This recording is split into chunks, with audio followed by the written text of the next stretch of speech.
Buenas tardes, bienvenidos otra vez a una nueva sesión de nuestros encuentros Luis de Molina. Hoy tenemos un invitado muy especial, la verdad que tenía muchas ganas de que estuviese aquí, Daniel, con nosotros. Daniel López es investigador asociado a la Fundación Gustavo Bueno, pero además podemos leerte muchos de tus artículos en medios, por ejemplo, como en Postmodernia o también para la Fundación de NAES. Y lo hemos traído no solo, pero principalmente por la reciente publicación, creo que no llega a un año, de su libro que es La Revolución de Octubre y el mito de la Revolución Mundial. Vamos a hablar con él de este libro, aunque no solo, y vamos a ver qué posibles enseñanzas o mensajes podemos extraer de él, sobre todo para la actualidad, y más que nada, esto es lo que me interesa porque quizá por el título y por la portada en la que claramente aparecen dos personajes históricos con una potencia cuanto menos ideológica como son Stalin y Lenin. Y la primera pregunta que te quería hacer, Daniel, es ¿cuál fue sé que tu libro sale fruto de tu tesis doctoral, pero te quería preguntar cuál es, si la hay, la razón principal por la cual traes a colación un tema como la Revolución Rusa, que a priori podría parecer que ya está muy trabajado y muy manoseado por muchos autores. ¿Cuál es la importancia que tú le ves para volver a rescatar un tema como este, Daniel? No, pues lo primero, muchas gracias por la invitación. Encantado de estar aquí sin mascarilla y sin respetar la distancia de seguridad. ¿Y por qué del libro? Claro, porque bueno, al principio también era una cuestión también del centenario. Y claro, cada trabajo tiene una génesis. Esto también venía de un trabajo de clase que empezó en la facultad. Y claro, yo seguí investigando hasta que me di cuenta que aquello desbordaba el trabajo de clase y ya lo dejé para el trabajo de fin de máster y después pasó ya para la tesis, para el trabajo de fin de máster y después para la tesis doctoral, que es, este libro es parte de esa tesis doctoral que es más amplia, pero también a su vez el libro también es más amplio que la tesis porque son de esas partes del libro que yo rescato o sea, esas partes de la tesis que yo rescato para el libro y para seguir profundizando sobre determinados aspectos, sobre todo del materialismo político, ¿no? La filosofía política y la trama histórica también de la Revolución de Octubre, que iría desde la Primera Guerra Mundial hasta empezando la Segunda Guerra Mundial. ¿El porqué de este libro? Bueno, porque yo creo, y no solo la Revolución de Octubre y el comunismo y los temas de los años 20, años 30, yo creo que la historia del siglo XX enterita, hay que escribirla otra vez de nuevo. Y dirá, hombre, a esta altura no fastidie. Pues toca porque la propaganda nos han engañado en todo. Mira, así de fácil, en todo. Pero en todo es todo. Mira, hombre, algo habrán dicho que es verdad, ¿no? No, en todo. O sea, es alucinante, es alucinante. Bueno, pues la siguiente pregunta que podría hacerte, poniendo de manifiesto que las bases, digamos, teóricas con las que utilizas para analizar un tema como este son las del materialismo filosófico, que al menos las pones encima de la mesa, esas son tus cartas. Y yo te quería preguntar, en principio, ¿cuáles son los callejones sin salida a los que otros sistemas, más allá del materialismo filosófico, llegan a la hora de analizar un tema como este? O en otras palabras, ¿por qué te decantas o por qué crees que el materialismo filosófico tiene mucha más potencia para explicar un periodo histórico como por lo menos desde 1917 y no otros sistemas? ¿Por qué el materialismo filosófico? Bien, claro, bueno, yo tampoco conozco todos los sistemas habidos y por haber, conozco lo que me ha llegado también, pero entre lo poco o lo mucho que me haya llegado, pues yo lo hago por descartes, es decir, por vía pedagógica. Veo una tesis, veo otra, veo C, veo D, veo E, veo F, veo todas las que me dé tiempo a mirar y me decanto por la opción más potente porque es capaz de recubrir a las otras, es decir, es capaz de explicarlas a las otras tesis que plantean el problema o que están en la misma problemática, digamos, investigando sobre este tema, sobre este problema en concreto. Y el materialismo filosófico a mí me parece que tiene unas herramientas, en este caso en concreto, del libro en concreto, del materialismo político, de las capas y las ramas del poder, en fin, de la autasía, de la distasía, de una especie de vocabulario filosófico, de diccionario filosófico, que explica con muchísima potencia frente a otras explicaciones más cercanas al marxismo o radicalmente antimarxistas, fervorosamente antimarxistas, de hecho, y más psicologistas incluso, tachándolo simplemente por Lenin y Stalin, dos asesinos y punto. Claro, Churchill era la hermanita de la caridad que daba alimento a los indios, ¿no? Por ejemplo. Y a mí eso pasó con el libro, pero con la tesis pues también aplicaba el cierre categorial a lo que pudiesen hablar de neosología o de ciencia, el marxismo-leninismo, pero también a la ontología frente al Diamat y la filosofía de la religión con la tesis del animal divino, del materialismo religioso y también la antropología, el espacio antropológico, en fin, también hay en la tesis, por ejemplo, hay un capítulo sobre Hegel, que eso puede salir como un libro independiente, que se explica a Hegel desde el materialismo filosófico, no solo a Hegel, sino también a Berkeley, a Spinoza, a Fichte, que son, digamos, filósofos de los cuales el marxismo-leninismo pues, sería ininteligible. Incluso Fichte, que muchas veces no se menciona como influencia clara en Marx y en el marxismo en general, pues me pareció oportuno dedicarle un capítulo a Fichte porque Fichte es, digamos, uno de los filósofos que influenció mucho en Marx. Aunque sea de una manera indirecta o directa, o como quieras, pero Fichte, sin Fichte no se entiende Marx. Y evidentemente Hegel. Incluso muchos libros sobre Marx no dicen casi nada de Hegel, y a mí me pareció oportuno hacer un capítulo de 90 páginas sobre Hegel, porque en Hegel también está el embrión de todo el marxismo, y Hegel es mucho Hegel, con todo el idealista que se quiera. Hegel era un titán sin ninguna duda, como lo era Marx, porque Marx, para nosotros, Marx, más que un economista, que lo era, por supuesto, más que un historiador, que también lo era, o periodista, que hacía artículos para el New York Tribune y para otras revistas y para otros periódicos, pues Marx eminentemente era un filósofo, ¿no? Un filósofo materialista. Puede tener tendencia al monismo, pero también puede tener tesis pluralistas, en fin, pero Marx, a mi juicio, es precisamente un filósofo, o un filósofo de la historia, si se prefiere, o un filósofo de la economía política, si se quiere, pero era un filósofo, vamos, como Platón, vamos, de la cabeza a los pies. No sé si voy a meterme en terreno pantanoso Sí, a partir de claro. ahora, Daniel. Voy a hacerte una pregunta que quizás sirva para resarcirte o mejor para defenderte. Y ahora, hablando en serio, no quiero meterme en amarillismos ni en Bueno, prensa no, rosa, pero salseo. en salseo, como se suele decir, pero sí que veo pertinente la siguiente pregunta que quiero hacerte, sobre todo por un vídeo que que está en YouTube, que podemos ver de Federico Jiménez de los Santos, aunque no solo, en el que se acusa a ciertos miembros, por ejemplo, de la Fundación Gustavo Bueno, no sé si va por ti directamente o no, de una defensa, digamos, a ultranza o una especie de amor por figuras de Lenin o de Marx o de Stalin. Has hablado también de psicologismo como algo que sueles ver en otras ideologías con las cuales analizan este tema, y yo te quería preguntar si realmente desde el materialismo filosófico, o al menos desde tus tesis, hay alguna especie de salvar o de purificar a estas figuras, básicamente. Sí, bueno, lo que pretendo en el libro y en la tesis, pues lo que pretendo es ni condenar ni justificar. Primero, principalmente porque yo no soy juez. Y es absurdo condenar cosas que hayan pasado en el pasado. O sea, no tiene sentido juzgar la historia, eso es tener complejos de Jesucristo. Venir aquí a juzgar a los vivos y a los muertos. No se puede condenar a Stalin porque ¿qué lo vas a desenterrar? Que ya lo desenterraron en Rusia, como aquí han hecho con Franco. Además, de hecho, es imprudente. Vamos, para nosotros aquí en la Unión Soviética, desde luego no, pero aquí en España, por ejemplo, con la ley de memoria histórica es una ley muy imprudente. Primero, porque es una ley guerra civilista. Segundo, porque es sectaria. Porque si tú quieres entender la historia, lo último que tienes que hacer es irte a la memoria histórica, a la ideología de la memoria histórica me refiero, no ya les dice de memoria histórica, que es un contrasentido. La memoria no puede ser histórica. La memoria es personal y la historia se basa en reliquias y relatos, en cosas objetivas.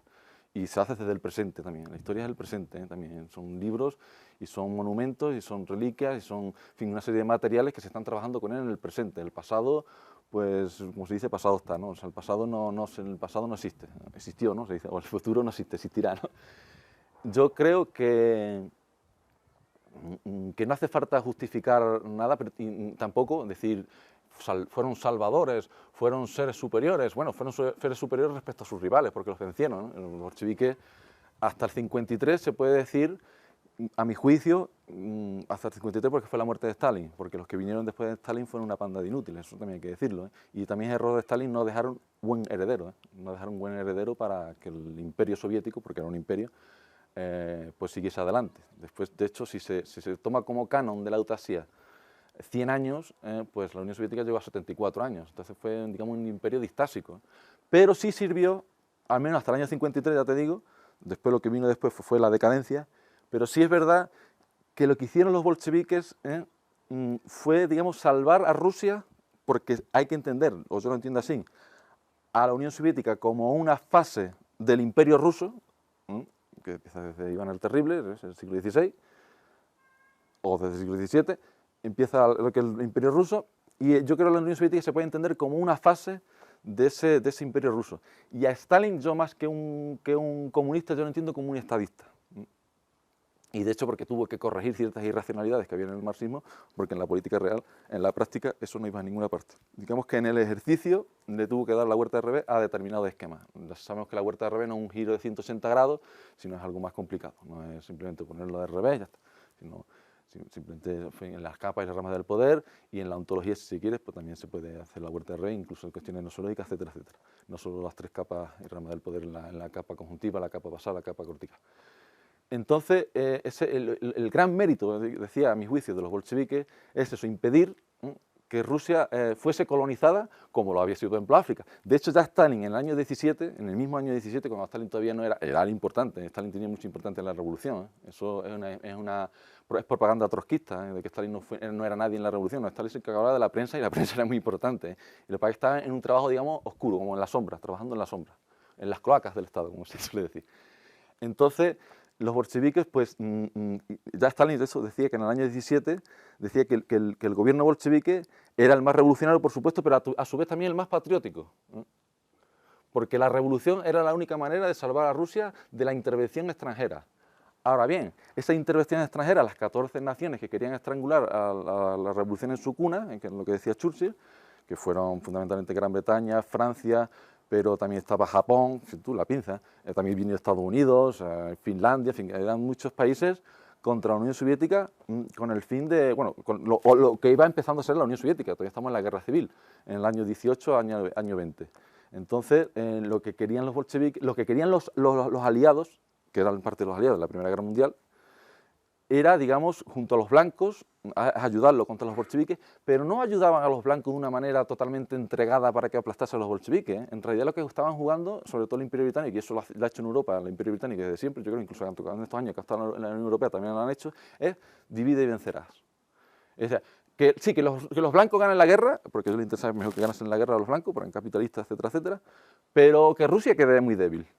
Porque aquí el enemigo no era el capitalismo ni el comunismo, el enemigo era el Imperio ruso. Por eso digo que Stalin era más bien un estadista más que un comunista, por mucho muy comunista que fuese. Entonces, digamos aquí el peligro que veían los aliados de esas 14 naciones que querían estrangular su cuna a la revolución, pues querían, digamos, sí, apoyar a los blancos, a los ejércitos blancos de Denikin y Kolchak y de Wrangel, pero con una victoria pírrica, para que consiguiese una victoria pírrica. Pero al final la victoria pírrica fue la de los bolcheviques, que ya en el año 20, el año 21, falló la invasión a Polonia, la Polonia de Pilsudski, porque Polonia era una especie de tapón entre Rusia y Europa, que si los bolcheviques hubiesen ganado la guerra de Polonia, pues posiblemente hubiesen ya entrado en Alemania, en fin, la historia hubiese sido completamente otra. Si me permite la ucronía, la historia de Europa hubiese sido completamente, la historia de Europa y del mundo en general, hubiese sido completamente diferente. Y entonces los bolcheviques, hay una frase, un tal Shulgun, no sé quién es, creo que lo cita Los Zurdos en su libro famoso de Stalin, Historia crítica de una leyenda negra, y dice este Shogun, en el año 20, dice, perdimos, pero vencimos. O sea, los bolcheviques nos vapulearon, pero ellos fueron los que consiguieron hacer de una Rusia unida.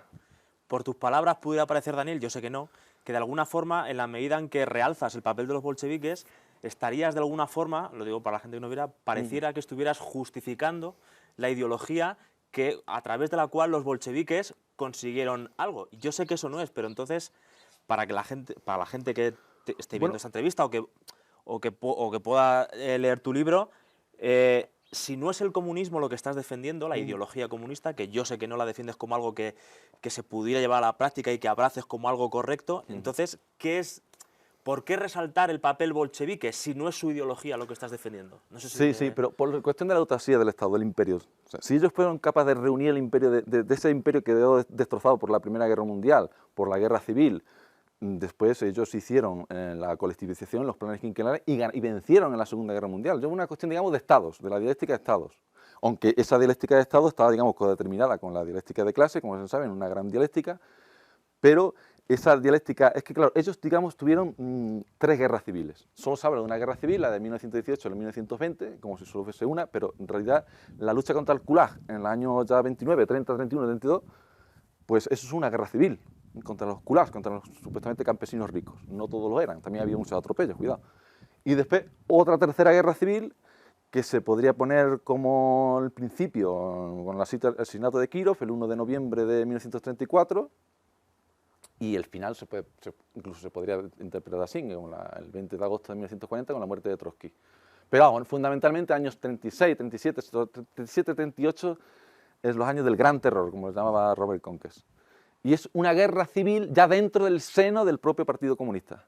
Entonces ellos tuvieron que reestructurar todo el país prácticamente, desde la guerra civil contra los blancos, es decir, para eliminar los restos de zarismo y de aristocracia y de burguesía que hubiese, tuvieron que luchar contra la burguesía precisamente campesina, los kulaks, para reestructurar, más bien para la colectivización, porque esa colectivización te había dado pie a una industrialización, y con esa industria podías tener armas para la guerra.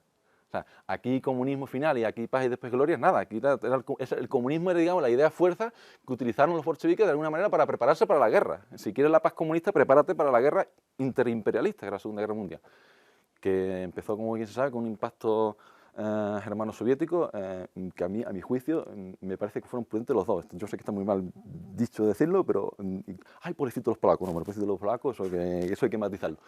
Pero fue muy prudente tanto Hitler como Stalin hacer un pacto de no agresión, porque la cuestión era de que todo Occidente, incluso Japón, que estaba en la otra punta, que era con una tenaza, incluso Japón estaba en el año 39, en agosto del 39, cuando estaban pactando con los alemanes, estaba en Zhukov, que después sería un gran militar en la Segunda Guerra Mundial, estaba guerreando con los japoneses, que mató a 60.000 japoneses en la guerra, fue una lucha brutal, eso apenas los libros de historia que te ponen una página o dos, pero mientras estaban negociando el pacto Ribbentrop-Molotov con los alemanes, estaban los soviéticos luchando contra los japoneses. Y que por cierto que los alemanes no le hicieron nada a los japoneses cuando hicieron el pacto de no agresión. Después le devolvieron la jugada a los japoneses a los alemanes el 15 de abril de 1941, es decir, 2 meses antes de la Operación Barbarroja, pactando un pacto de no agresión con los soviéticos. Se la volvieron a jugar. Así, para nosotros vamos a hacer un pacto de no agresión con los soviéticos. Y ahora se vaya a desgastar vosotros. O sea, eso, la alianza, el eje, por ejemplo, el eje no existió como tal alianza. Porque tú solo tienes el mapa y aquí está Alemania y aquí está Japón. No es la práctica. Y a lo que iba, los bolcheviques lo que trataban, siempre lo trató, desde Lenin, y de hecho desde el pacto, o sea, desde la paz de Brest-Litov, del 18, el 3 de marzo de 1918, esa paz lo que pretendía, con toda la polémica que hay en torno al asunto. Yo no sé si habéis visto mi conferencia, pues con Tomás García López pues he discutido de esto, tiene bastante razón, muchas cosas dice Tomás, pero claro, también lo vemos muy fácil en retrospectiva. Y lo que pretendía Lenin también aquí, en esta paz de Brest-Litov, que fue una paz vergonzosa y humillante, él mismo lo dice así literalmente, pues era, digamos, bueno, nosotros nos quedamos fuera, como todavía sigue la guerra mundial, nosotros nos quedamos fuera y que las potencias capitalistas se machaquen entre ellos. Y eso es lo que siempre intentó hacer Stalin. Por ahí el pacto también Ribbentrop-Molotov, que es la vuelta de revés de Brest-Litov, porque todo lo que se perdió en Brest-Litov se fue recuperando precisamente con el pacto de Ribbentrop-Molotov, pues es hacer que las potencias capitalistas se destruyan entre ellas, la guerra engendra la revolución, como ya pasó en la misma Rusia, porque el esquema que tenía Lenin en la Primera Guerra Mundial, en la conferencia de Zimmermann y de Quiental en Suiza, con socialdemócratas, que ya Lenin ya estaba ahí desengañándose de la socialdemocracia, bueno, socialdemocracia tal y como se entendía a finales del siglo XIX y principios del siglo XX. Ya después viene el comunismo como esa escisión de ese socialismo que firmó el Partido Socialista Alemán, el PSD, el Partido Socialdemócrata Alemán, que firmó los créditos de guerra, que eran muy importantes para que Alemania fuese a la guerra, que no era tampoco tontería. Y digamos, el plan era el siguiente: hacer de esa guerra de dialéctica de estados, pues transformarla en una guerra de dialéctica de clases en cada país, para que esos proletarios no luchasen contra sus hermanos entre comillas, proletarios de los otros países, en las trincheras, sino para que se juntasen en las barricadas en cada país y una guerra civil. ¿Ese esquema es totalmente falso? No es totalmente falso, porque en Rusia sí funcionó. En Rusia sí hubo guerra civil y la ganaron los comunistas. Después los comunistas se vieron involucrados en la dialéctica de estados en la que vencieron en la Segunda Guerra Mundial, y eso ya es un mérito. Que el país quedó destrozado, y pues, ¿cómo va a quedar? Pero hubiese quedado más destrozado si no se hubiesen industrializado, si no hubiesen hecho la colectivización, la industrialización, si no se hubiesen armado. Al día de hoy, si los bolcheviques no hubiesen hecho lo que hicieron, sería, digamos, una colonia de Occidente. ¿Es eso justificar comunismo? No, eso es decir que los rusos fueron prudentes. Es prudencia política. Si vienen a masacrarte, como hicimos aquí los españoles cuando vinieron Napoleón, los franceses, el 2 de mayo se sublevaron el pueblo madrileño y se sublevó toda España. Eso es lo que tienen que hacer, pues los rusos también se organizaron de una manera para aprovechar esa revolución comunista, que había comunismo, claro que sí, pero para hacerle una política estadista, como era Stalin, un gran estadista, un imperialista si se quiere, si queremos hablar de términos de imperio, imperio generador, que se fundaban ciudades, que los nazis llegaban allí, bueno, los nazis no, los alemanes, cuidado, los nazis también, eso también es otro mito, pero en fin, llegaban allí y ponían en sitios donde no había vías de trenes, veían vías de trenes, pero que el mapa no dice nada. Pues ahí, y este pueblo, pero si el mapa no dice nada aquí el pueblo, y había un pueblo, o sea, industrializaron Rusia, o sea, que eso tampoco cualquier cosa. O sea, después, atropellos, hubo atropellos en las Checas, en el Gulag, naturalmente que lo hubo, pero menos cuento también. Menos cuento también, porque si hablamos de los crímenes de los buenos, nos quedamos aquí, los amigos vamos hasta mañana, hasta almorzar y después todos los días. Vamos. De todas formas, lo que veo, se desprende de tus palabras, y creo que también, bueno, lo pones en tu libro de hecho, es que de alguna forma hay una realpolitik, que vendría a ser la dialéctica de estados, que de alguna forma se impone a las ideas o a los finis operantis, esas intenciones mentales que pueden tener los políticos o los individuos, y política, realpolitik, que les obliga a recular y a adaptar de nuevo, adaptar sus intereses ideológicos a la realidad política, dejando de lado, en principio, los principios ideológicos. Siempre queda en sus cabezas el llegar a algún momento en que podamos volver a retomarlos, pero sin embargo esto nunca sucede, según tú. Entonces, yo te quiero preguntar, ya conozco la respuesta, pero de nuevo para la gente que nos pueda estar viendo, ¿qué papel tienen las ideologías si no son meras superestructuras marxistas? ¿Qué papel tienen realmente las ideologías a la hora de configurar políticas si siempre tenemos una realpolitik que obliga a regular? Hombres, sí, como el motor perpetuo, el móvil perpetuo, ¿no? También esta analogía que hay con respecto a la Revolución Mundial, o sea, si el comunismo final nunca va a llegar, entonces ¿para qué vamos a ser comunistas? Hombre, sí sirvió, por ejemplo, la colectivización, son políticas comunistas, aunque antes de la colectivización, después de la guerra, hubo el comunismo de guerra, después llegó la NEP, que era un respiro para los campesinos ricos, lo llaman los kulaks, ¿no?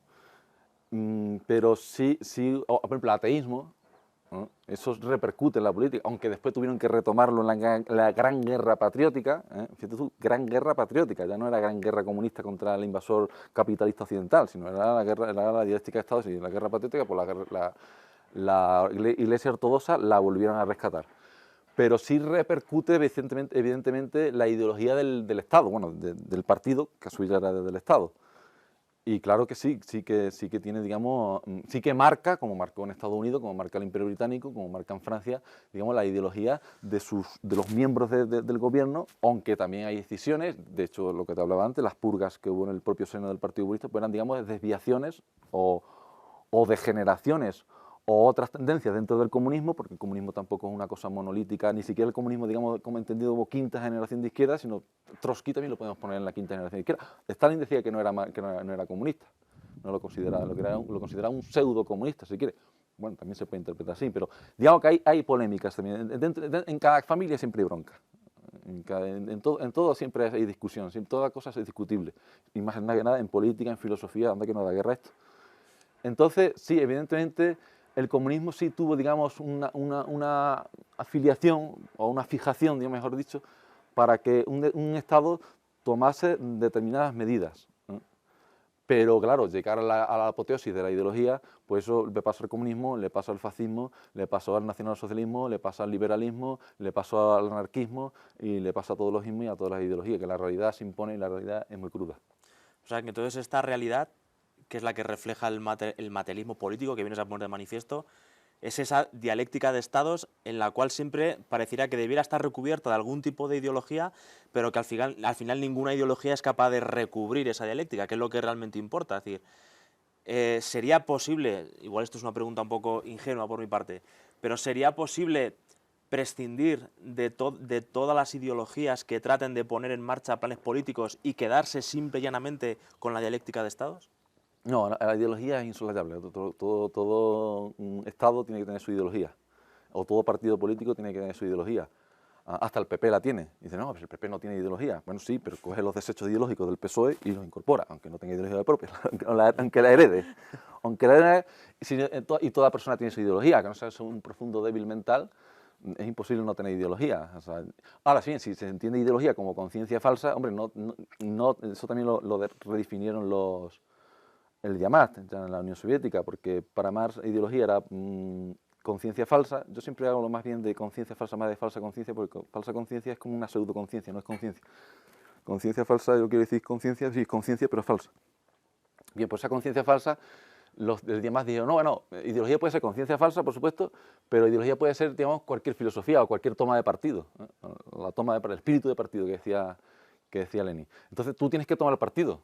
Cualquier filósofo tiene su filosofía, ya sea monista, ya sea pluralista, ya sea idealista, ya sea materialista, ya sea kantiano, ya sea hegeliano, ya sea marxista, ya sea buenista, lo que quiera. O sea, es imposible, o sea, incluso el escéptico ya toma partido. Porque el escepticismo no es sistemático, no es propiamente un sistema, incluso es antisistemático, pero ya es una toma de partido al fin y al cabo. O sea, aquí, y en política igual, aquí al fin y al cabo todo el mundo se moja. Se mojará más, se mojará menos, pero es imposible ser totalmente neutral. La neutralidad es capciosa, siempre se toma partido. Es insolayable, es imposible no tomar partido.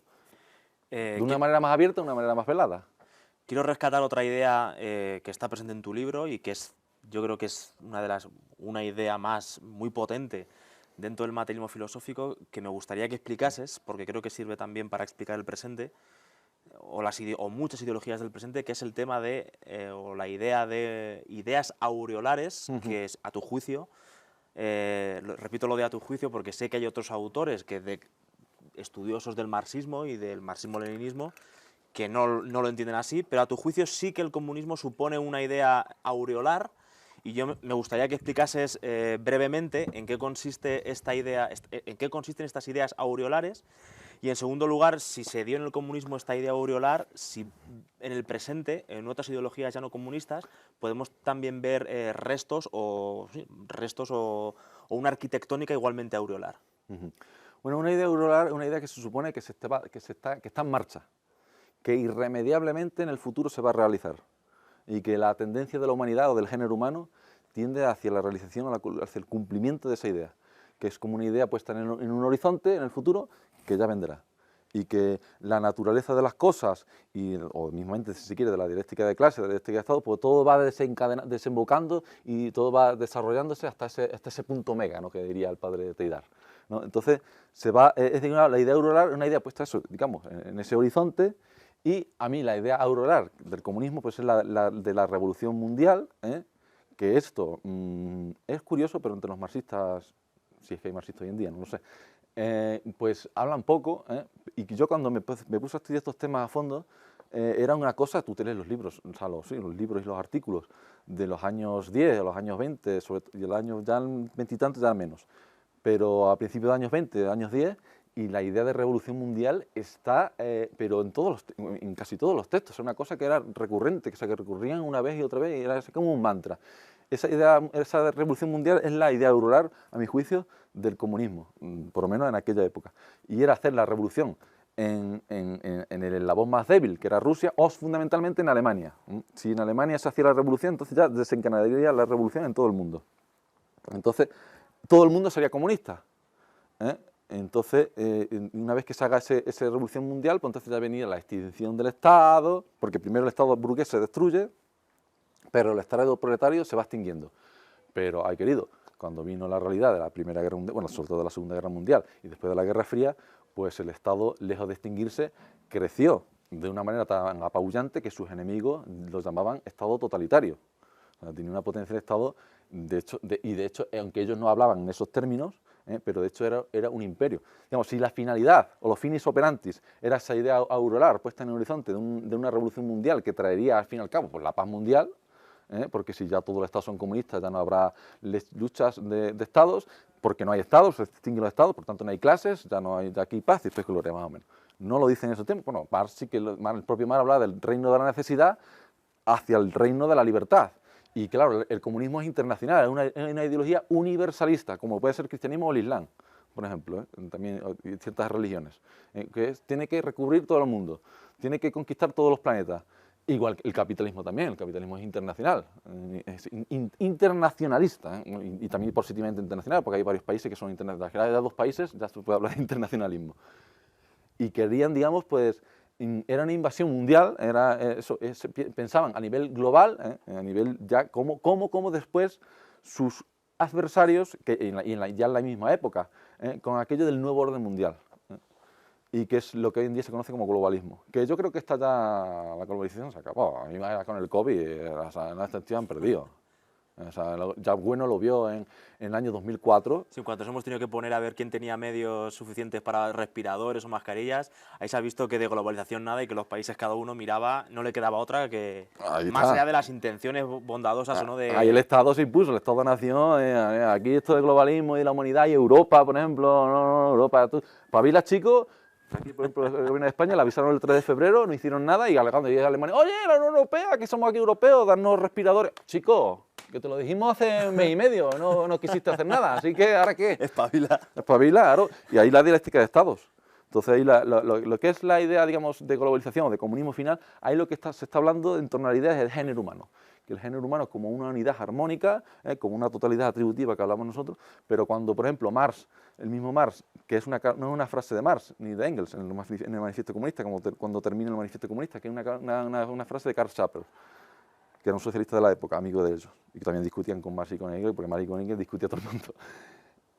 No eran tampoco autoridad, en su momento tuvieron que luchar muchísimo.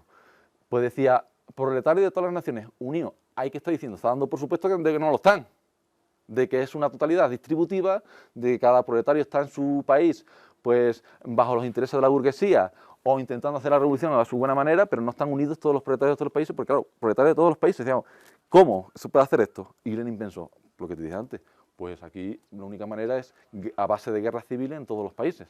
Y era también, en sentido tenía cierto realismo ahí Lenin, porque decía, mira, ahora que va a estallar la Primera Guerra Mundial, no lo llaman así, lo llaman la Gran Guerra, porque no se sabía que después iba a venir una segunda, claro. Ahora que va a venir esta inmensa guerra, que es una guerra como no se vio nunca, una guerra brutal, pues ahora todos los pobres tienen armas. Entonces, perfecto, van con sus armas, entonces en vez de irte a la trinchera, te vas a la barricada. Y en cada país pues, hacemos la revolución. Y así y claro, se va haciendo y decía, no se puede hacer la revolución de manera simultánea. Tendría que ser sucesiva. Primero en este país, después en este país. Empezó en Rusia. ¿Qué pasó?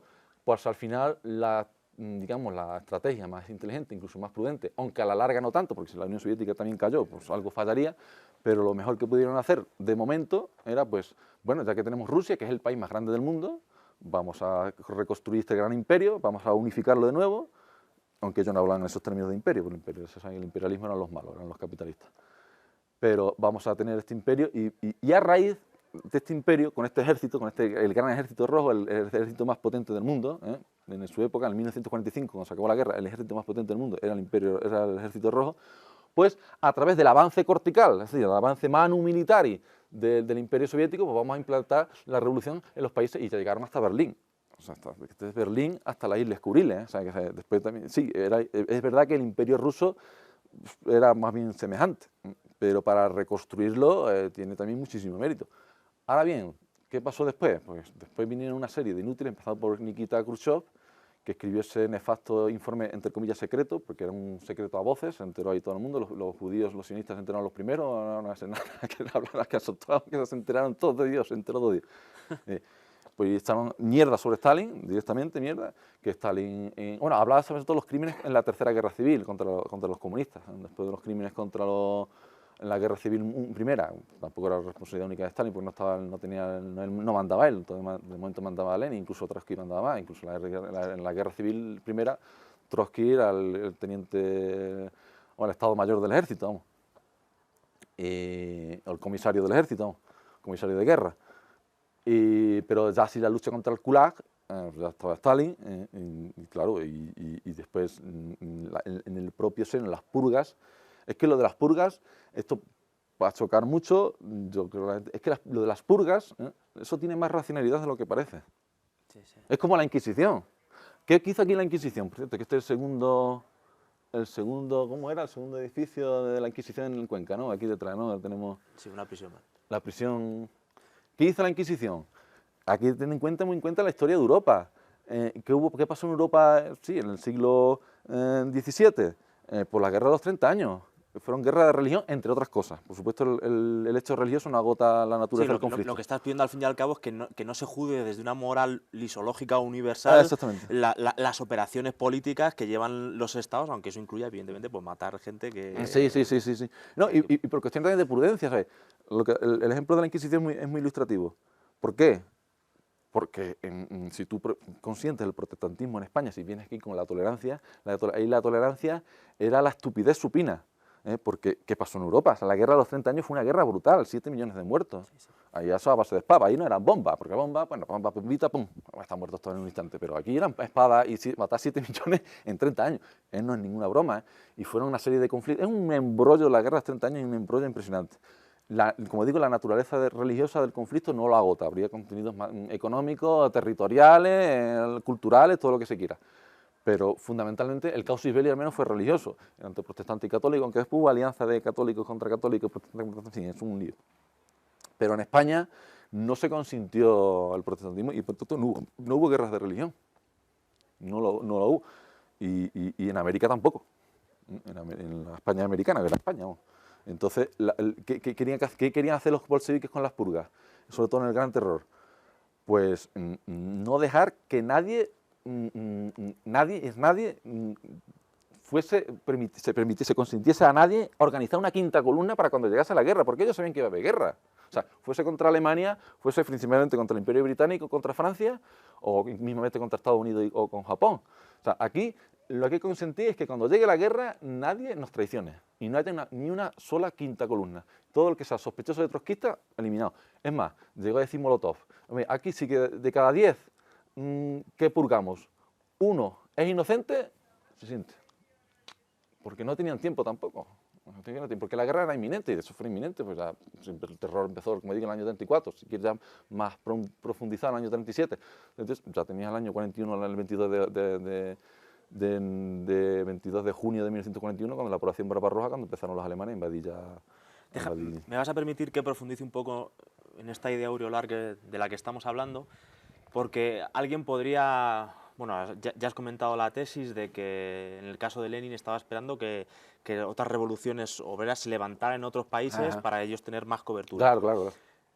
Sin embargo, esto no pasó y alguien podría contestarte, y creo que también pasa hoy desde la socialdemocracia que abunda en nuestro país, en prácticamente toda Europa, alguien podría contestarte y decirte, bueno, Daniel, pero el problema es que eso no pasó porque las clases trabajadoras de esos otros países nunca llegaron a concienciarse, de tal forma que si se hubieran concienciado, entonces yo o sea, entiendo que esto... que pensar así es totalmente equivocado, pero alguien puede decir, lo que falta es educación. En la medida en que se eduquen a las clases trabajadoras, pues a lo mejor ese tipo de revolución sí se puede haber dado. Y te cambio ahora la revolución rusa por otro tipo de revolución, o mejor dicho, de globalización, pues de corte humanista. Si educamos a todas las clases o a todo el mundo, y ahí está, por ejemplo, valores para la ciudadanía, historias del instituto, si asumimos una moral, digamos, de nuevo, lisológica, que nos coordine a todos y todos los individuos son capaces de asumirla, pues los intereses de empresas, especuladores o capitalistas, con todas las comillas que se quiera, no podrán imponerse. Entonces, es posible que, o sea, te hago la pregunta de otra forma, ¿puede ser que al final la dialéctica de estados no se imponga y se imponga esa conciencia de clase universal? Ya sé que la respuesta es que no, pero ¿por qué? Porque todo el mundo espera esta concienciación que permita superar los conflictos entre los estados. Entonces, ¿qué hubiera pasado? ¿Se pueden haber concienciado las clases de otros países? Hombre, si se hubieran concienciado, ¿se hubiera agotado la dialéctica de estados? Esto es lo que te quiero preguntar. No, bueno, si se hubiese dado en la revolución, más allá de Rusia, se hubiese dado la revolución, por ejemplo, en Alemania o en Francia, o mismo en Gran Bretaña. Bueno, en Gran Bretaña hubiese sido un pelotazo, era todo el Imperio Británico, hubiese sido brutal. Igual es la dialéctica de estados previa o con la que se ve en la mochila lo que imposibilita que se conciencien las clases, no lo sé. Es que no, si se hubiese dado la revolución en otros países, como por ejemplo se dio en China, se dio, hoy precisamente grabamos esto, no sé cuándo lo editarás, cuándo lo publicarás en YouTube, pero hoy es el 1 de octubre, hoy se cumplen 61 años de la gloriosa revolución de la sexta generación de izquierda del Partido Comunista Chino, de Mao Zedong. Pues en el año 49 hicieron la revolución y en 10 años, en 15 años, ya estaban a gresca con los rusos. O sea, que entre propios estados comunistas también había dialéctica de Estado. De hecho, en la frontera hubo guerrillas, si se quiere, o hubo enfrentamientos, hubo roces, hubo mucha tensión. Y de hecho, China tomó partido por Estados Unidos frente a la Unión Soviética. No se hizo oficial, Estados Unidos no reconoció hasta Nixon en el año 79 a China, pero ya fue Kissinger y para darle paso a Nixon, que era el presidente, aunque quizá Kissinger tuviese más poder, no lo sé, y arreglando aquello del año 72, año 71 y 72, para que China, digamos, aprovechando el conflicto chino-soviético, para que China, digamos, pues tomase de alguna manera partido, aunque los chinos no son tontos y los chinos aprovecharon también, fíjate cómo están ahora, pues tomando partido por Estados Unidos frente a la Unión Soviética. O sea, eso quiere decir que si hubiese triunfado la revolución, por ejemplo, eso, pues en Alemania o en Francia, en cualquier país, hubiese sido muy grave en el Imperio Británico, hubiese sido brutal. Pero en fin, no quiere decir que se hubiesen unido todos los proletarios, aquí la paz universal, la revolución mundial, aquí todo bien, porque posiblemente esos estados comunistas hubiesen entrado en conflicto entre ellos, como se ve, por ejemplo, en el caso del chino-soviético. O sea que sí es verdad que, por ejemplo, si se hubiese dado, por ejemplo, la revolución en Alemania, pues hubiese sido muy ventajoso para los bolcheviques.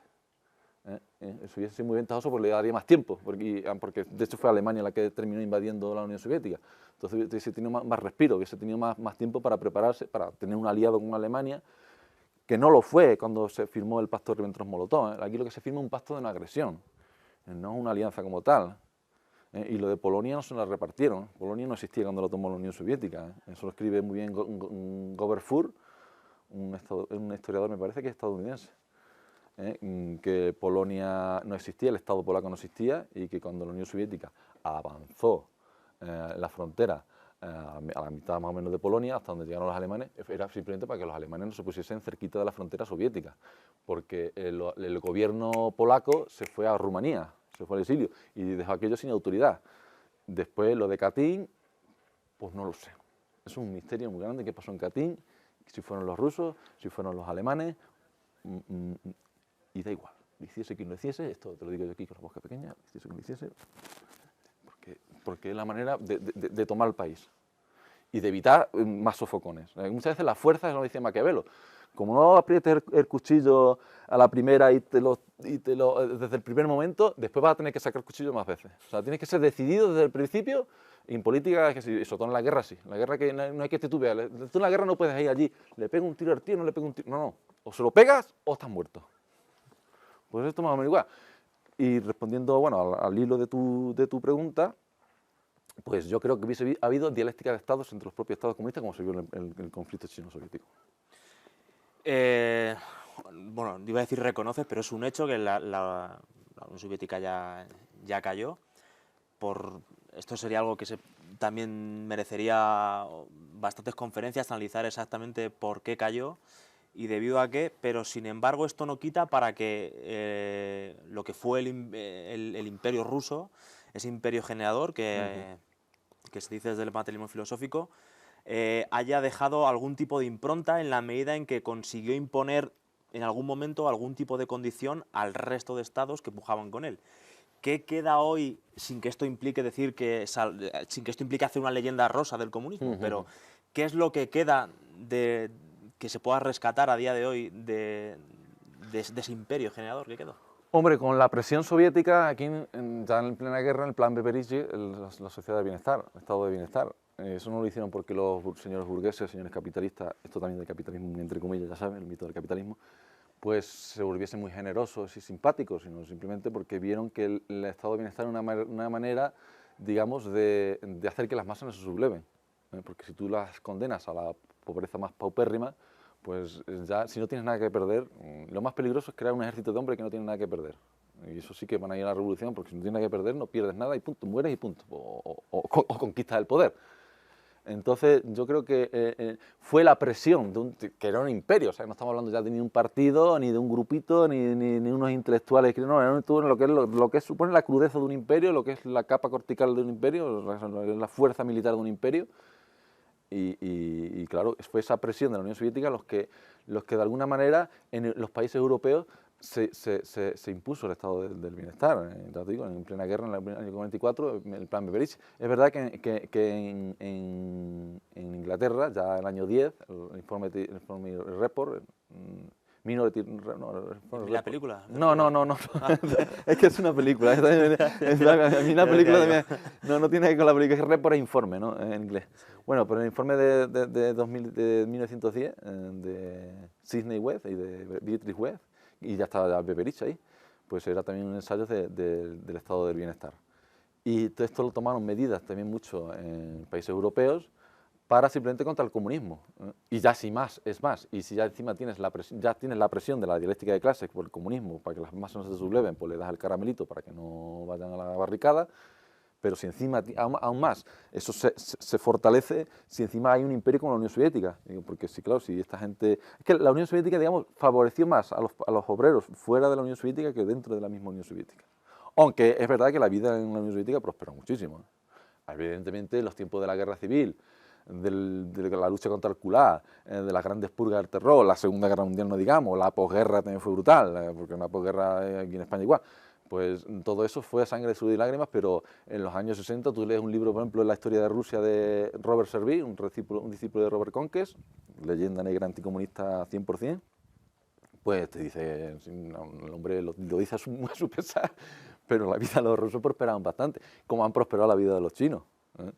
O sea, los chinos no viven ahora... Es que antes, me acuerdo, me lo decía un profesor mío en la universidad, y nosotros íbamos pidiendo los donuts para los chinitos. Y yo le dije, no, nosotros lo hacemos para los negritos, despego las máquinas y vamos a las máquinas. y a los chinitos, pidas dinero para los chinitos porque pasaban hambre, las grandes hambrunas en los años 50, años 60 en China, claro. Pero ahora, ¿cómo va a prosperar la vida de esa gente? Hombre, evidentemente hay mucha... A ver, en China hay muchísima hambre, pero se espera, bueno, ahora con el COVID, eso son cálculos de antes del COVID, pero ahora con el COVID no sé qué va a pasar, pero se espera que China tenga una población de clase media de 500 millones de habitantes, es decir, tienen 1.400 millones de habitantes y 500 millones de clase media. O sea, gobernar China o gobernar Rusia es muy difícil. Es muy difícil. China es muy difícil gobernar aquello, y Rusia también. O sea, cualquier país es difícil, pero especialmente estos dos países es muy difícil. Y yo creo que eso, el comunismo pues, ha traído, digamos, por salvarlo de alguna manera, aunque esto es salvarlo entre comillas, por explicarlo, mejor dicho. Ni reír ni llorar, entender, ¿no? Que decía Spinoza. Pues yo creo que eso, que ha sido, digamos, todas esas políticas sociales, es más mérito del comunismo que de la socialdemocracia, aunque la tiene que aplicar la socialdemocracia por presiones, porque la socialdemocracia no es otra cosa que un liberalismo izquierdista. Socialdemocracia, y aparte de estúpido, porque todas las ideologías de la socialdemocracia, y por cierto, globalista. Y eso ya venía ya de los tiempos de la sociedad fabiana, de Beatrice Webb y de Sidney Webb.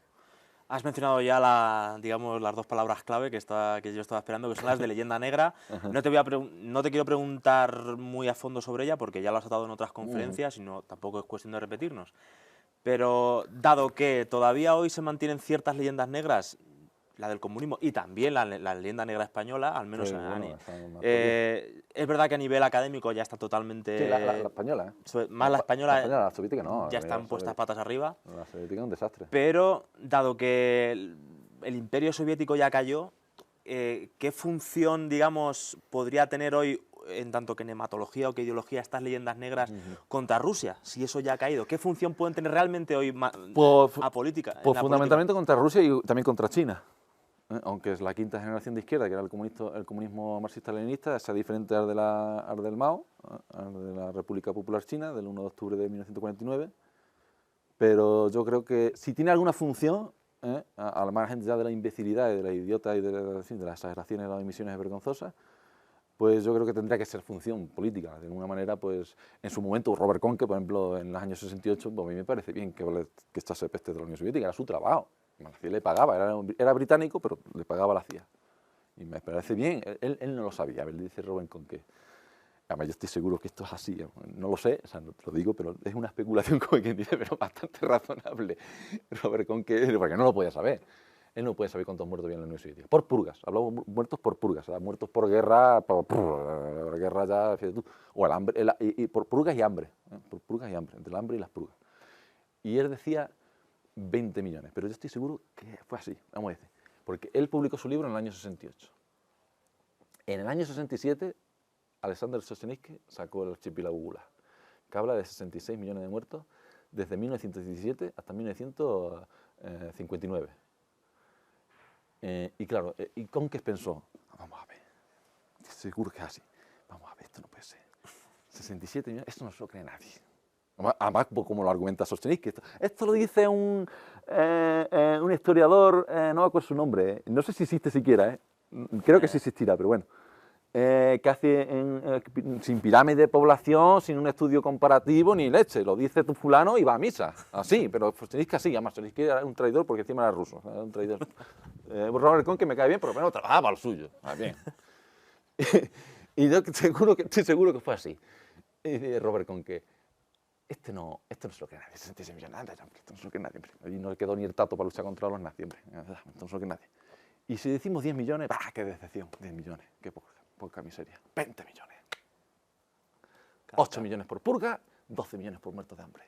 Y esa es la cifra canónica. ¿Por qué? Porque en el año 97, excomunistas franceses, con el fervor de los conversos, publicaron el libro negro del comunismo, donde dan en la Unión Soviética esa cifra de 20 millones de muertos, que la recogen de Conques. Es la cifra canónica. La Solzhenitsyn ya ni se la creen.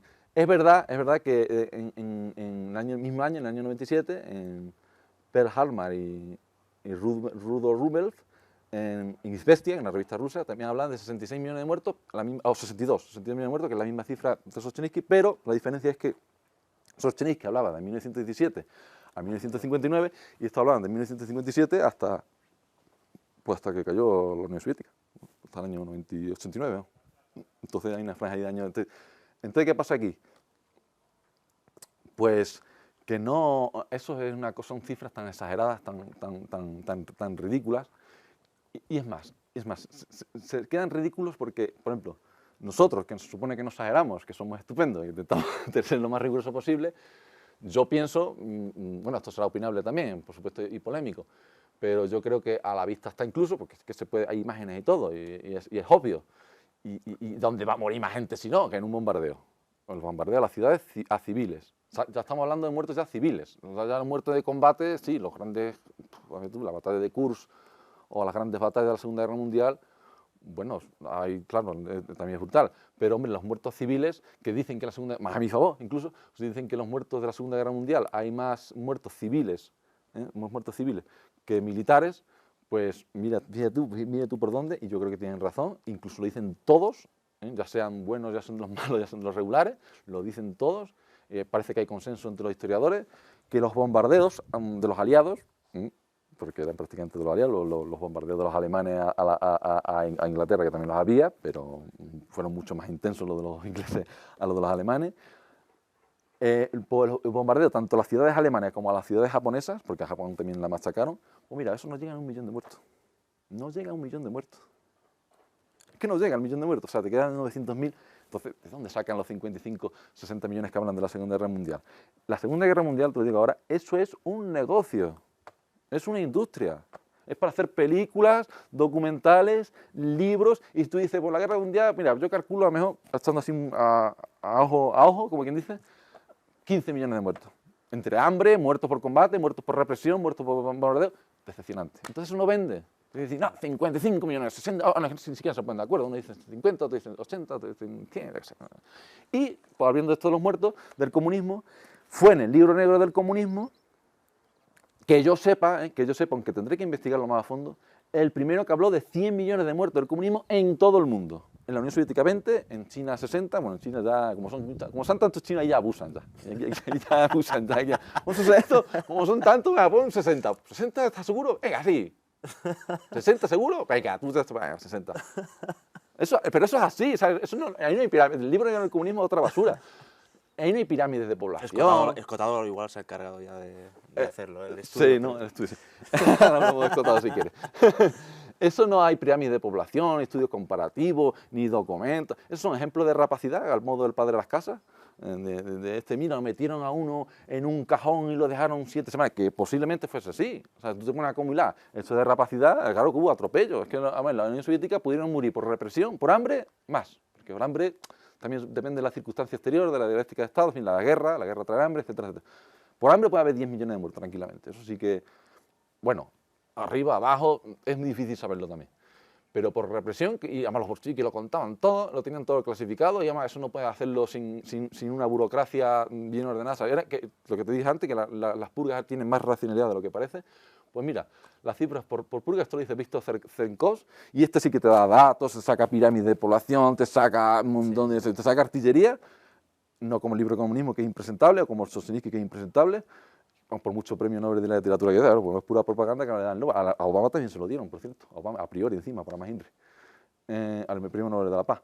Decía yo que el libro negro del comunismo, esa Víctor Cenkó deja las cifras en 1.400.000. O sea que es una barbaridad también, cuidado, ¿eh? Entre la guerra civil, las checas durante todo el imperio, como quien dice, durante todo el desarrollo del imperio, como quien dice, los gulags, el gran terror, todo eso, 1.400.000 purgados para evitar una quinta columna, que no la hacían tampoco porque que somos muy malos y que somos... Sí, el recurso al psicologismo. El psicologismo, no, a ver, y que habría atropellos, claro que habría, y algún hijo de puta pues mataría a otro que era inocente, eso seguro. Y si te pones a mirar, pues mira, ahí matan a uno, ahí matan a otro, ahí matan a otro, ahí matan a otro. Claro, que ahí te crees que han muerto Estartato, pero no, en realidad han muerto 1.400.000, que ya es suficiente, ¿eh? Es que les parece poco, es que, 1.400.000, está inventado el invento, ya no, esto no tiene gracia, ya no vendemos libros ni nada. Multiplica los muertos porque eso da muerte, a la gente le gusta eso, en el fondo. Y si le dices que no fueron tanto, se disgusta encima. Encima se disgustan, parece que quieren que hubiese sido verdad. Bueno, pues ahora voy a hacerte otra pregunta, virando un poco quizá al tema actual, que no queda otra que tratarlo, que es el tema de la COVID o el COVID, o como se diga. Sí, sí. Esto, hace unos días Donald Trump, o Trump, como se diga, ha llegado a decir, y yo creo que Trump es muy consciente de lo que hace, porque yo no sé hasta qué punto, pero es consciente de la dialéctica de Estados y que no le queda otra sí, claro, no queda otra. American First. Y American First. Y lo que dijo que había que empezar a hacer un llamamiento al resto de países había que empezar a pedirle cuentas a China por el tema de la COVID. Entonces, me gustaría preguntar si esta pandemia que ahora nos pasa un poco por encima, de alguna forma puede reavivar esta confrontación, aunque sea nematológica, que en el fondo no lo es, entre capitalismo y comunismo, o si de alguna forma podría empezar a cambiar los términos en los que se dé la disputa política actual. Sí, tú ya hablas de una nueva guerra fría entre China y Rusia, que ya la hay, entre China y Estados Unidos, que ya venía desde antes del COVID. Esto no empezó. A ver, es verdad que China oficialmente es comunista, pero es la sexta generación de izquierda también. El comunismo también tiene diferente. El marxismo, por ejemplo, tanto es la socialdemocracia, aunque después ya degeneró, se convirtió en una cosa ya incluso antimarxista, a partir de Bernstein ya fue cambiando. El comunismo de quinta generación, del marxismo-leninismo en la Unión Soviética, que degeneró a partir de Nikita Khrushchev, que Khrushchev que se las trae, y el Partido Comunista Chino, la sexta generación de izquierda, que también cambió, dio el giro de Deng Xiaoping en el año 79, que con aquello de un país, dos sistemas, dicen que la apertura al capitalismo, bueno, China ni es comunista ni es capitalista, China es una cosa difícil de diagnosticar, o tiene, digamos, mezcla o influencia de varias cosas, en fin, no está claro muy. Entonces yo creo que esto de la crisis del COVID va a traer una crisis económica como nunca la hemos vivido, que va a ser brutal. Yo ya me pongo ya en sentido, bueno, no sé si quieres llamar pesimista porque se llame, pero para Europa va a venir fatal.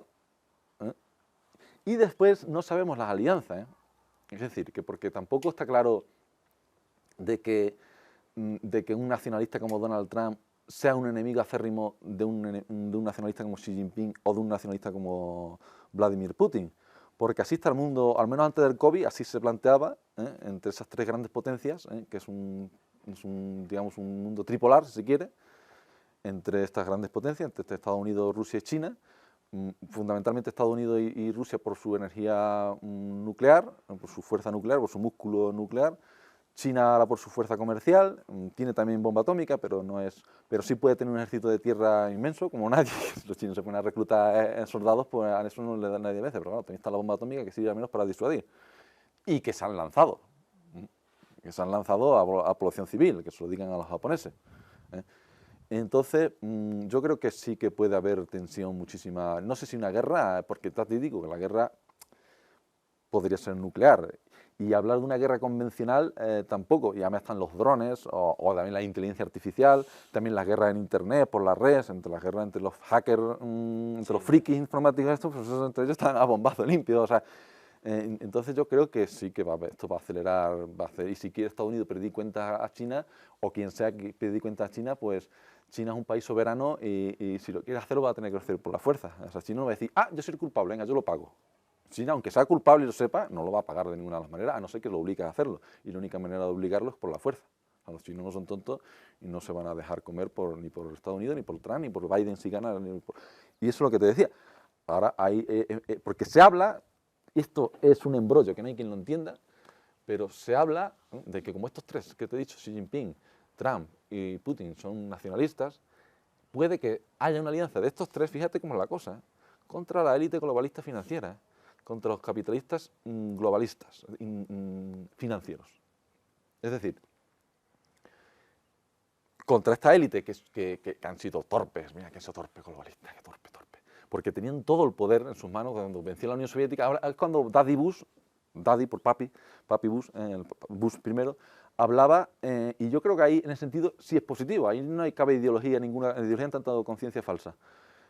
Porque en el año 91, sí, el año 91, año 90, cuando cayó la Unión Soviética, cuando estaba cayendo la Unión Soviética, hablaba, lo decía abiertamente, Pablo, de New World Order, un nuevo orden mundial, y lo era. Hostia, cae la Unión Soviética, cae todo un imperio con la Unión Soviética, el mundo se va a reestructurar en un nuevo orden. Eso es obvio. Si ahora cae Estados Unidos, pues también vendría un nuevo orden. O sea, y claro, en el año 90, del año 90 a 91 hasta el año por lo menos 2008, los globalistas dominaron el mundo.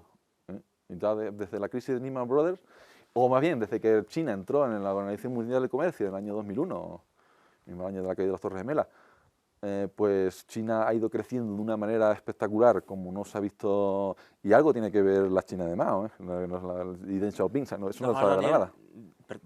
Perdona que te corte, yo no sé si llega a ser imprudente la ideología o la nematología con la que los capitalistas globalistas se perciben, porque de alguna manera, como la globalización es otra idea, digamos, límite que no se puede alcanzar porque está la dialéctica de estados por medio, sí. no se dan cuenta que ellos y su propia riqueza depende de uno o de varios estados, pero no de otros. Claro. Entonces, la medida en que reclamen una especie de globalización porque el capitalismo puede armonizar a todas las empresas con todos los trabajadores, no sé si por parte de los globalistas, como te digo, es pegarse un tiro en el propio pie. Sí, no. Ahí se ve la conciencia falsa de esa gente. O sea, ¿no? Es que han sido muy torpes. O sea, teniendo un inmenso poder como tenía y que te estén viendo que estén perdiendo, que de hecho que Trump esté en la Casa Blanca es para ellos una humillación, y de hecho como gane las próximas elecciones en noviembre no, va a haber muchísima tensión porque no se lo van a consentir para ellos, porque Trump simplemente es la cara visible de una élite que se llama patriota nacionalista, es una contraélite, como la cara visible del globalismo es Soros. Pero Soros posiblemente sea un testaferro de los Rothschild o de los Rockefeller o de Morgan o de quien sea. Eso también es muy, por eso, lo que hablaba antes, es muy difícil saber las alianzas, y dentro de la élite es muy difícil saber quién es quién. Entonces, es posible que haya esta alianza entre Xi Jinping, Putin y Trump, pero es posible, y esto también lo he escuchado, es posible, yo no digo, yo ni afirmo, yo digo, son rumores, que es posible que los chinos, o un think tank dentro del Partido Comunista Chino, pues hayan pactado con los globalistas contra Trump. De hecho, Bill Gates pues, se vanagloria de haber tenido negocios en China, y de hecho es más, en todo China ha tenido un despegue descomunal imponente estos años porque los globalistas han invertido allí, por la mano barata de obra, lo que sea.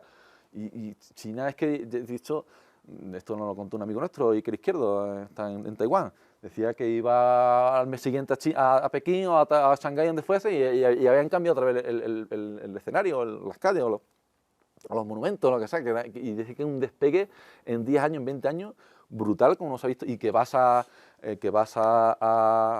cualquier ciudad china, o sea, grande, sobre todo Pekín y Shanghái, y que Nueva York o cualquier ciudad occidental, Londres, lo que sea, que se quedan pañales, o sea, que se tiene una tecnología, que esa gente ha evolucionado de una manera brutal, porque gracias a Occidente, y que por los globalistas también entonces los chinos han aprendido, esto no viene aquí a traer tecnología, pues nosotros vamos a perfeccionarla. Y traen inteligencia artificial, pues nosotros vamos a ponernos en el primer lugar en la inteligencia artificial. En el 5G, nosotros vamos el primero en el 5G. O sea, ellos todo lo que ha llevado a Occidente lo han asimilado y han sabido reconstruirlo, o sea, de manera muy prudente. Ya te digo, que si consiguen su objetivo de 500 millones de chinos como clase media, sabiendo cómo ha sido la historia china, que la historia china, sobre todo en el siglo XIX, lo que ellos llaman el siglo de las humillaciones, desde la guerra del opio, de la primera guerra del opio en 1842, hasta Mao, hasta 1949, China fue humillada, envenenada literalmente. Envenenada es lo que es envenenar, porque sembraban el opio en la India y lo vendían a China, tenía a media juventud enganchada y lo que no era juventud también, de un país totalmente envenenado, las costas totalmente colonizadas. China no era una colonia de facto, pero sí de jure, o sea, al revés, no era una colonia de jure, pero sí de facto, sobre todo y las partes en fin, Hong Kong, Macao, toda la zona costera o las islas, pues lo tenían rodeado para que China no pudiese, para que China estuviese encerrada en su... y lo decía Napoleón, China es un gigante despierto y cuando despierte temblará el mundo. Y bien tú, en 2020, que nos lo digan en 2020, y más con el coronavirus. Déjame que recoja este hilo que estamos un poco tocando del tema de la economía, porque hay una cuestión, la cuestión de la NEP, que ya la has mencionado antes, en tu libro, que le dedicas un apartado bastante amplio, y yo creo que es un apartado, si a día de hoy la NEP todavía es una cuestión, digamos, controvertida, entre facciones ideológicas, los supuestos capitalistas o liberales contra los comunistas, no es sino por quizá con las herramientas, digamos, conceptuales o con las que están intentando tratar esos fenómenos, ¿no? Es decir, con las que hacen un regreso hacia el fenómeno para explicarlo. Me refiero, no sé si has cotado, si lo escuché alguna vez, pero vamos, no solo.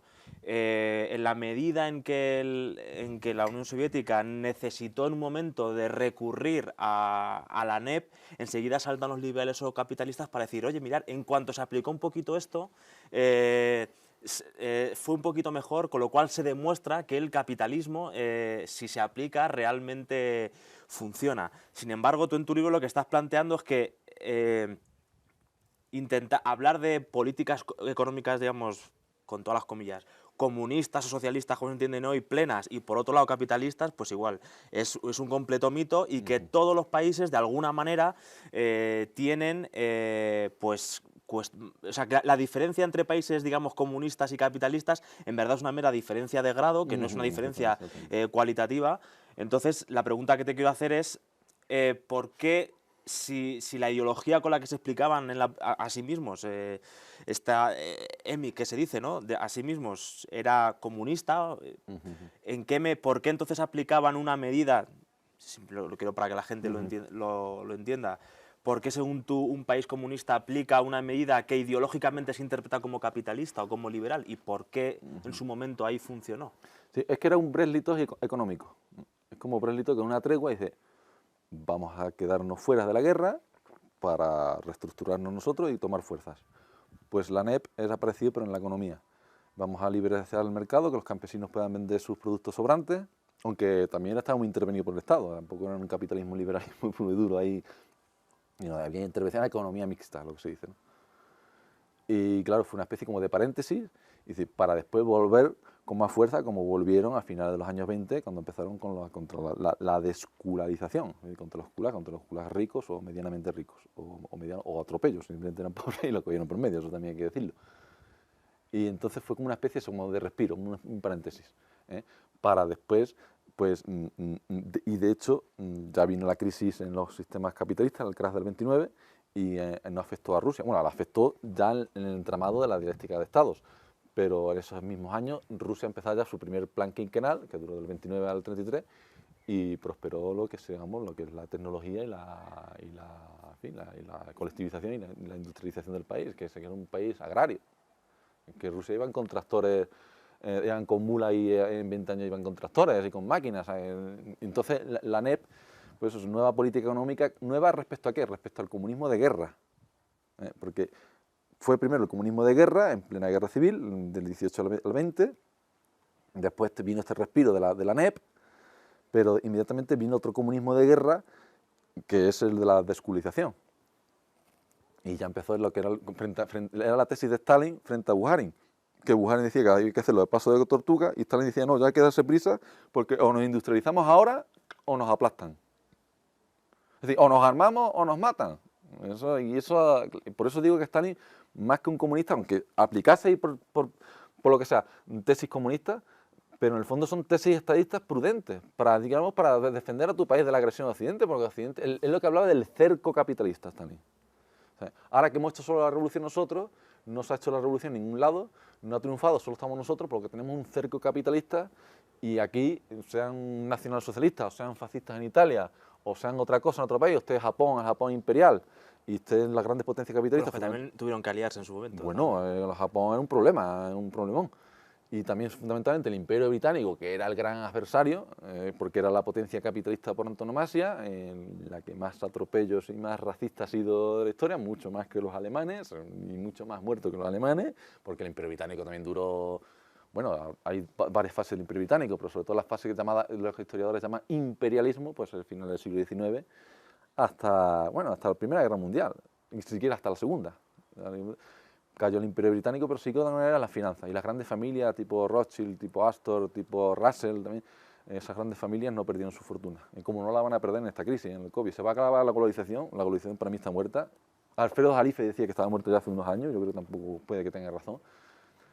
Pero las grandes familias y los grandes fondos como tipo BlackRock, Vanguard, Glencore, esa gente no van a perder, lo que vamos a perder. Y si no pierden igual es porque con esto del COVID, la de mercados, por así decir, que se han destruido y que posibilitan otra vez volver a replantar y a mover las finanzas sobre lo que se ha quedado totalmente yermo. Sí, sobre las ruinas, sobre las cenizas. No. Es que, para ir terminando, te quería preguntar relacionado con esto. Recientemente has publicado una serie de artículos sobre el 65 aniversario de la bomba atómica. Sí. En el periódico de Postmodernia, que recomiendo a todos los que nos estén viendo que por supuesto le echen un vistazo, y ahora otros que estás publicando sobre la Declaración de los Derechos Humanos. Y al final, uno de los mensajes que se extrae de la cuestión de las bombas es que quien las tiene es el que permite, digamos, imponer la paz. Claro, que la paz siempre es o la paz americana o la paz de alguien, siempre hay que darle parámetros a esa paz. Entonces, recientemente leí, no recuerdo el autor, no sé si fue en El País o en El Mundo, que decían que una de las posibles explicaciones que tiene el que cada vez las crisis económicas sean más recurrentes es que desde que varios países tienen la bomba atómica, Estados Unidos ya no puede amenazar y por tanto ya no puede abrir mercados. Entonces, y planteaban que de alguna forma la paz que imponen las bombas atómicas lo que hace es que los mercados no puedan seguir abriéndose y extendiéndose. ¿En qué medida, igual esto es una pregunta un poco, no sé, si metafórica o no sé cómo llamarla, en qué medida las bombas, desde que otros países han conseguido armarse de bombas atómicas, y tenemos por ejemplo a Corea del Norte, que están siempre ahí con Estados Unidos, que sí que no, pero Estados Unidos no se atreve porque sale enseguida... ¿Cómo le llaman el gordito? Kim Jong-il o el que tenemos, que el delegado este español, el Cao de Menos, y dices que si nos toca de narices, nosotros también tenemos bombas, metemos una en San Francisco y se acaba aquí la gilipollez. Pero para eso sirve, para disuadir. Para eso sirven. Entonces, a lo que voy es, ¿en qué medida si es que, no sé si habrás pensado algo sobre esto, Estados Unidos ha perdido, se puede decir que Estados Unidos haya perdido por poder de hegemonía, que sigue siendo sin duda el imperio, sigue siéndolo, pero se puede decir que haya perdido algún tipo de preeminencia o de poder mundial como imperio desde que otros países han conseguido hacerse con bombas atómicas? Porque antes, como relatas en tus artículos, sobre todo antes podían amedrentar a Japón, le metieron las bombas, como un toque de atención a la Unión Soviética y decir, oye, que esto puede pasar. Pero claro, por aquel entonces ellos no tenían, pero es que hoy en día sí. Y ya tenemos a Corea del Norte, entonces, ¿en qué medida crees que la India, tiene la India, Corea del Norte, no sé si Pakistán también. Y poco más, y bueno, y Rusia, China y Estados Unidos, yo creo que son, y bueno, y Francia y Gran Bretaña. España no, porque está la operación Islero y se quitaron de media carrera. Bueno, esa es la teoría de la conspiración, no sé si es cierta. ¿Son necesarias pues las bombas para la autarquía de cada estado? No, a ver, si España tuviese bomba atómica, no estaríamos por favor, que tenemos la capa cortical hecha. No, si España tuviese bomba atómica, o sea, con bomba atómica tú puedes sentarte en la ONU así con más respeto. Esos los países que tienen de veto, bueno, Pakistán y la India no, pero aunque la India formaba parte del Imperio Británico cuando se hizo la ONU, porque después se independizó inmediatamente. Pero los que tienen derecho de veto tienen bomba atómica. Rusia, China, Estados Unidos, Francia y Gran Bretaña, los 5 grandes imperios países de la ONU.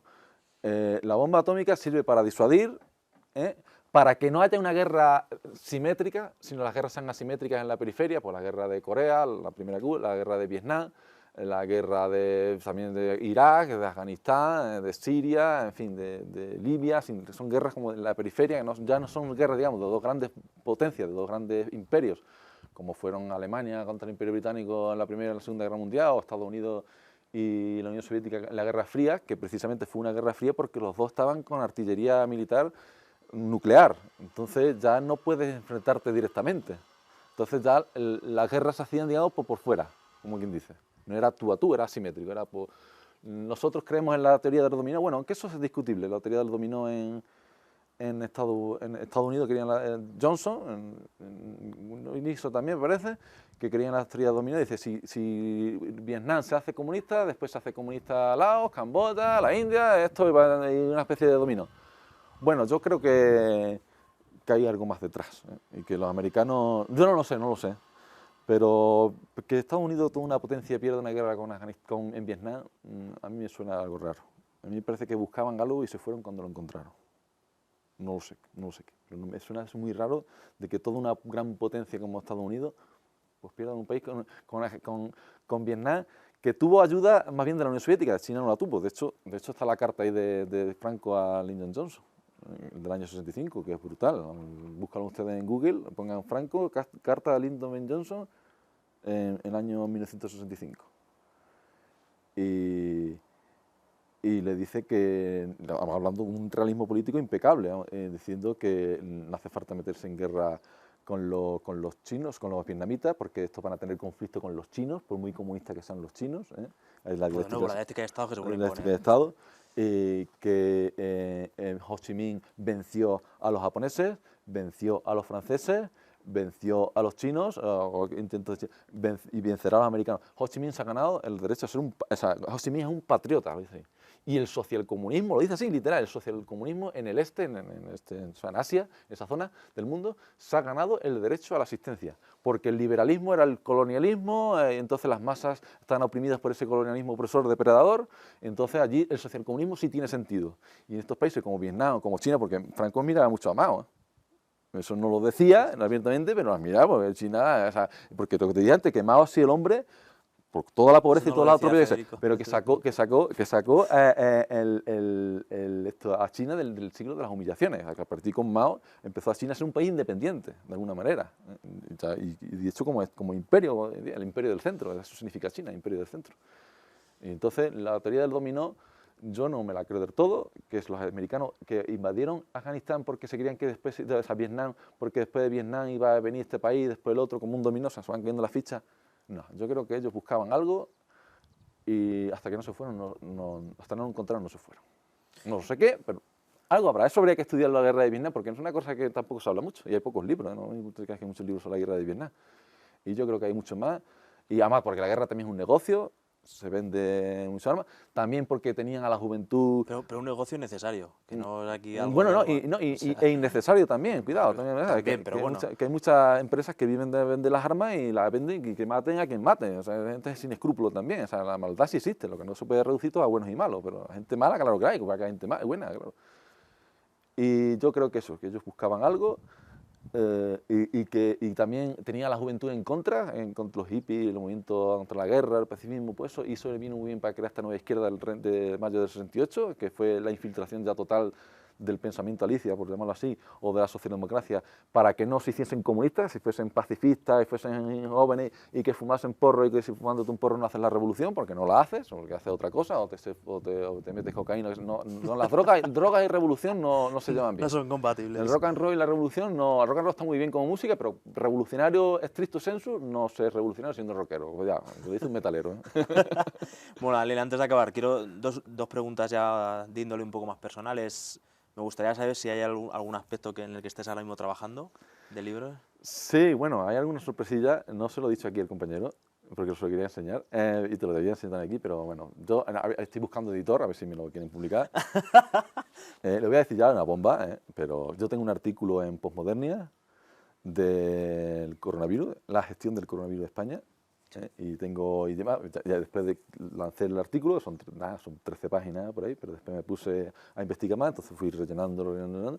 día a día, es una cronología y después una crítica, una reflexión más dispersa, más filosófica, si se quiere, o más aspectos ideológicos, criticando la cronología, más bien aspectos técnicos, si se quiere. Y busco editor, a ver si busco un editor valiente y que edite un libro que es directamente contra este gobierno, pero también critica a la oposición y a los gobiernos autonómicos, porque la gestión ha sido un desastre, no, lo siguiente tampoco, más allá, o sea, es que no te pones a hacer lo peor y no lo haces, o sea, y además hay pruebas, o sea, es que la cuestión es que hay pruebas, o sea, que no es indicio, esto es discutible, no, es indiscutible. Lo sabía, claro que lo sabía, hombre. Si lo sabía Iker Jiménez, coño. Hombre, no lo vas a saber. No lo vas a saber. Está el informe del 10 de febrero. Léanse el informe del 10 de febrero y para más Inri, que eso era otra prueba, lo borraron de la página web del ministerio, entonces ya, sí, pero se quedó en el archive, una especie de chequeo que se ve todas las páginas que han subido a internet, no se borra, internet es una especie de archivo acásico que nada se borra, ahí se queda. Y se ve que lo último es que solo tienen que hacer una cosa. Solo una. Y solo una, ¿eh? No consentir aglomeraciones. Es más, y ni mucho menos alentarla. Pero alentaron el 8M porque tenían que celebrar su fiestecita de mierda. Y eso hay que decirlo así con todas las palabras. Y dice, pero ¿cómo me van a consentir ellos? Le asusta el 10 de marzo y el 6 de marzo, que habla de los asintomáticos, del problema del peligro de los asintomáticos, es que lo dice esto está ahí el documento, es que tú no puedes hacer una manifestación de nada. Y no es por el 8M en sí, sino es por todas las aglomeraciones que hubo, el metro ni más ni menos. Y encima si hay acontecimientos, que si partido de fútbol, que si partido de balonmano, que si feria en IFEMA, que si no, pues el metro va a tener 1 millón de personas o 2 millones de personas al día. Claro, entonces, la ciudad moviéndose en plena actividad, con todo lo que estaba pasando en Italia, que clamaba al cielo, con la evolución exponencial del virus que clamaba al cielo, chicos, es que no tenía que ni eso ni confinamiento ni estado de alarma. Es que nos podíamos ahorrar simplemente con la última semana de marzo, de febrero, o la primera semana de marzo, o el 1 de marzo, 2 de marzo, 3 de marzo. Ahí ya tomar medidas. Ellos tomaron medidas, por ejemplo, como cerrar el evangélico, el Congreso Evangélico el 5 de marzo. ¿Con qué pretexto? Porque este en Congreso se va a celebrar el 19 al 21 de marzo con gente que viene del extranjero, es decir, con gente que viene de zonas de riesgo, y por tanto es peligroso, porque claro, si vienen de zonas de riesgo, pues, evidentemente pues pueden venir aquí y contagiarnos. Huevón, pero si tenías abiertos los aeropuertos hasta el 10 de marzo. Hasta el 10 de marzo los aeropuertos con Italia y los puertos y aeropuertos con Italia constantemente viniendo miles y miles de personas todos los días. Hasta el 10 de marzo, que tuvieron abiertos los aeropuertos. O sea, es alucinante. Pues nada, Daniel, simplemente... Si quieres preguntarme de... Bueno, dos cositas. Básicamente me gustaría que recomendases un par de libros que tú consideres que son importantes, digamos, al menos para que la gente pueda confrontar los libros más famosos que contienen leyenda negra, que me recomiendes 2 libros, digamos, para que la gente le puedan hacer pensar, y luego si quieres resarcirte de algo o contra alguien, pues también te doy ya vía libre y procedes de la forma más educada que puedas. Yo, de la manera más educada que pueda, recomiendo que lean diferentes tendencias, es decir, que lean a A, a B, a C, a D, a lo que les dé tiempo. Por ejemplo, empezamos por el mito. Si queremos destruir un mito, por primero lo que tienes que hacer es conocer el mito. Entonces, libros que yo denomino negros legendarios, pues, por ejemplo, uno muy apañado, Robert Servir. Robert Servir, que tiene varios libros sobre Rusia, historia de Rusia del siglo XX, o libros sobre una biografía sobre Lenin, otra biografía sobre Trotsky, otra biografía sobre Stalin, y se lee muy bien, están negro legendario, todo lo que se quiera, pero bueno, yo diría que un autor que lee. También recomiendo Simón Sebas Montefiore, un libro que es impresionante, y Montefiore es un historiador que yo catalogo como negro legendario, pero es un libro sobre la juventud de Stalin, se llama Llamadme Stalin, un libro imponente, que ya Stalin, siendo joven, era un ser superior, por decirlo en términos de cachondeo, pero era robar al banco de Tiflis, te lo explican como robar de Tbilisi, ¿no? en Georgia. Te lo explican cómo lo robaban, y pero robar banco está mal, hombre, si no te pillan, no. O sea, está mal, si te pillas está mal, pero si no, no. Entonces, si yo puedo robar un banco, si no me pillas, ¿qué no le va a hacer? ¿Qué no le va a hacer? Si no te pillasen, por favor. Bueno, eso y también la corte del zar rojo, que ya habla bien de las borracheras que cogían allí. Bueno, habla muchas más cosas, pero también habla de las borracheras que cogían. Stalin no bebía, pero bebía agua, en las reuniones decía tenía agua, no bebía, pues los emborrachaba todo y él como sobrio como... Y también recomiendo, por supuesto, estos sí que no son legendarios, son libros que me inspiraron, por supuesto, como es Stalin, Historia y crítica de una leyenda negra, de Domenico Lo Surdo. También recomiendo de Domenico Lo Surdo Contrahistoria del liberalismo, para que se vean los crímenes del liberalismo. Aunque también recomiendo el libro negro del comunismo, porque eso es el mitológico por antonomasia, pero también otro libro que se llama el libro negro del capitalismo, y también es muy curioso, que igual negro legendario que el otro. También recomiendo el libro de Stalin el Grande, de Anselmo Salto. Es un libraco, es un tocho así, pero se lee muy bien, está muy bien escrito y es un libro apasionante y te da otra visión de Stalin. Como otra visión de Stalin, creo que es el título, de Ludo Martens, que es un libro que me parece del año 94, me parece. Y también recomiendo, para que conozcan ya el mito ya de una manera ya definida, nítida, de bestseller, el libro Toschaco también, de Federico Jiménez Los Santos, te sonará de algo, sí. La familia lo pega. Y bueno, tienes el libro que se llama Memoria del comunismo, el título ya es malo, y el subtítulo todavía peor, Memoria del comunismo. ¿Tú qué memoria del comunismo? Él habla de su biografía, en las primeras páginas habla un poco de cuando él era comunista, ahí sí, pero después el libro de más se supone que es un libro de historia, mucho se supone. Pero el subtítulo es todavía peor. De Lenin a Podemos. O sea, como dice una línea continua, homogénea, como dice sinología entre Lenin y Pablo Iglesias. Turrión. Pablo Iglesias era el otro. Pablo Iglesias era el otro. Que odiaba el secesionismo, por cierto. Y entonces, como si es una continuidad, como si la Unión Soviética no hubiese caído, como si China fuese lo mismo que la Unión Soviética, o como si todos los comunistas fuesen homogéneos y como si fuesen todos asesinos.